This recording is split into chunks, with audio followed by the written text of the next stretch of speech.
Hello student, welcome to our channel. Last video में हमने देखा था थेल्स थ्योरम, जिसको बीपीटी थ्योरम भी कहते हैं। स्टूडेंट, मैंने आपको बताया था कि ये थ्योरम वेरी वेरी इंपॉर्टेंट। आज हम लोग इसी चैप्टर का दूसरा थ्योरम करेंगे, उसको कहते हैं कन्वर्स ऑफ बीपीटी थ्योरम, या इसको कहते हैं कन्वर्स ऑफ थेल्स थ्योरम। तो कभी स्टूडेंट ये एग्जाम में ऐसे ही आता है, prove BPT theorem, prove Thales theorem, और कई बार एक स्टेटमेंट देके वो लोग बोलते हैं कि इस थ्योरम को प्रूव करो। तो स्टूडेंट फर्क कहाँ पड़ जाता है? जब कन्वर्स पूछा जाता है, बच्चे जल्दी जल्दी में थेल्स थ्योरम लिख के आते हैं। जब थेल्स थ्योरम पूछा जाता है तो बच्चे कन्वर्स थ्योरम लिख के आते हैं। तो ये याद करना है। तो मैं एक बात बता दूं, इस थ्योरम में फर्क क्या है। देखो स्टूडेंट, जब थेल्स थ्योरम था तो उसमें ये डायग्राम था,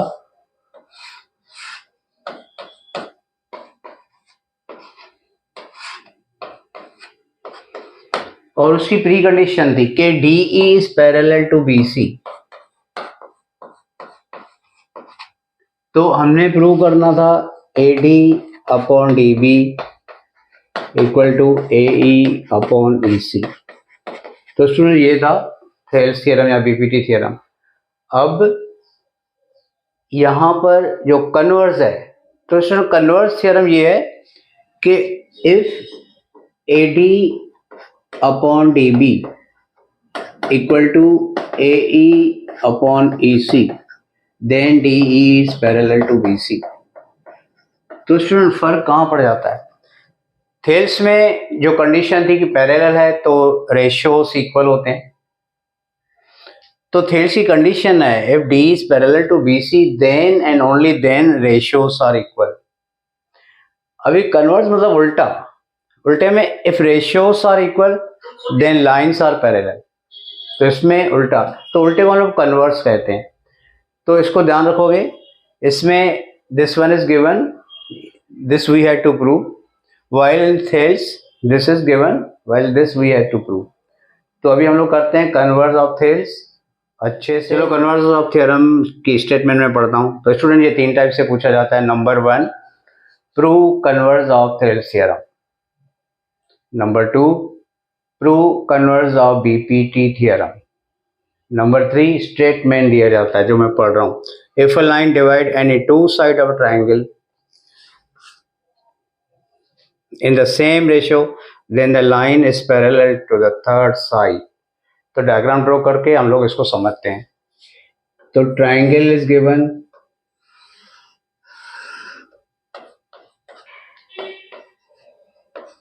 and one line is given जो इस दो साइड को इक्वल रेशियो में डिवाइड करती है। तो लिखूंगा मैं गिवन, थ्योरम में लिखते हैं given in triangle ABC DE intersect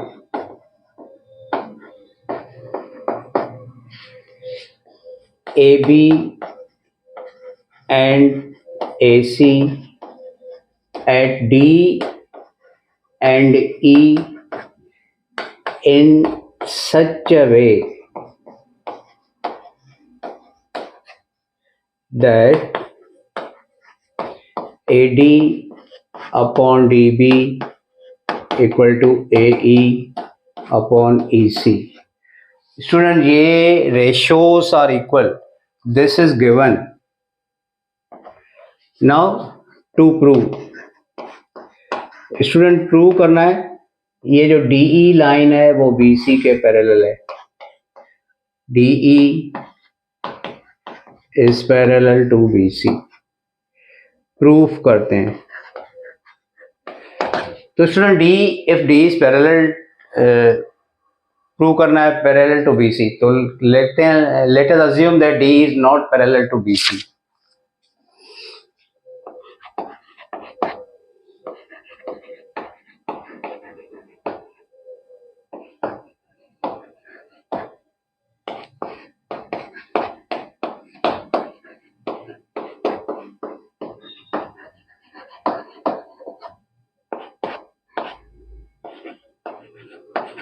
ठीक है। तो अगर D पैरेलल BC के नहीं है तो हमने एक लाइन ड्रॉ करनी है जो BC के पैरेलल हो। तो स्टूडेंट 9th में बोला गया कि किसी भी पॉइंट से गिवन लाइन के पैरेलल हम लोग कोई भी एक लाइन ड्रॉ कर सकते हैं।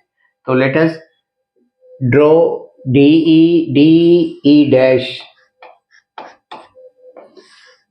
Parallel to BC। Let us draw DE dash line parallel to BC। तो गिवन लाइन के पैरेलल एक लाइन हम लोग ड्रॉ कर सकते हैं, ये 9th में बोला गया। तो हम लोग ऐसे एक लाइन पैरेलल ड्रॉ करें। Let us draw DE dash line parallel to BC। तो स्टूडेंट थेल्स ने ये बोला है कि अगर कोई लाइन थर्ड साइड के पैरेलल है तो जो रेशियो बनते हैं वो इक्वल होंगे। तो लिखेंगे अकॉर्डिंग टू थेल्स थ्योरम,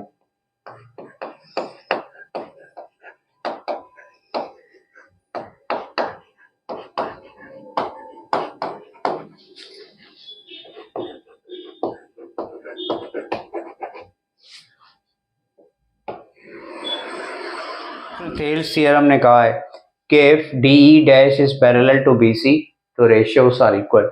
तो मैं रेशियो लिखता हूँ AD upon DB equal to AE dash upon E dash C।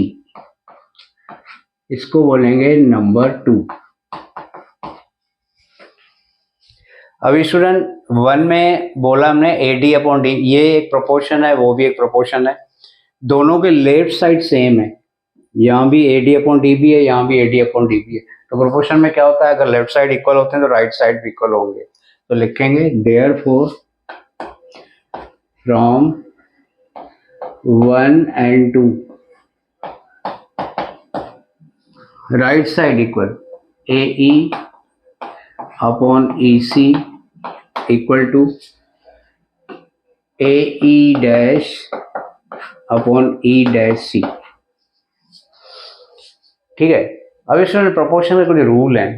Proportion में हम जो थेल्स ने कुछ कॉलोनरी दी हुई थी उसके हिसाब से इसको हम लोग आगे ले जाते हैं। इन दोनों को में 1 को ऐड करते हैं, AE upon EC plus 1 AE dash upon E dash C plus 1। तो किसी भी प्रोपोर्शन में या किसी भी इक्वेशन में हम लोग कोई भी सेम नंबर दोनों साइड ऐड कर सकते हैं। अब इसको सिंप्लीफाई करें तो AE plus EC upon EC AE dash plus E dash C upon E dash C। ये EC LCM 1 से मल्टीप्लाई करेगा, लिखा सेम नीचे भी लिखेंगे क्योंकि LCM है। ये E डैश C 1 को मल्टीप्लाई करेगा और नीचे भी लिखेंगे। अब इन दोनों को ऐड करते हैं AE प्लस EC। तो AE प्लस EC ये बन गया AC अपॉन EC। यहाँ पर AE डैश और E डैश C को भी प्लस करेंगे तो बन जाएगा AC upon E dash C। तो स्टूडेंट किसी भी प्रोपोर्शन में अगर न्यूमरेटर इक्वल है तो हम लोग डिनोमिनेटर को भी इक्वल लिखते हैं। तो मैं लिखूंगा EC equal to E dash C। अभी देखो स्टूडेंट इसमें C सेम है, तो अगर C को हम लोग इमेजिनरी निकाल दें तो मिलेगा E equal to E dash, मतलब E and E dash are coincident.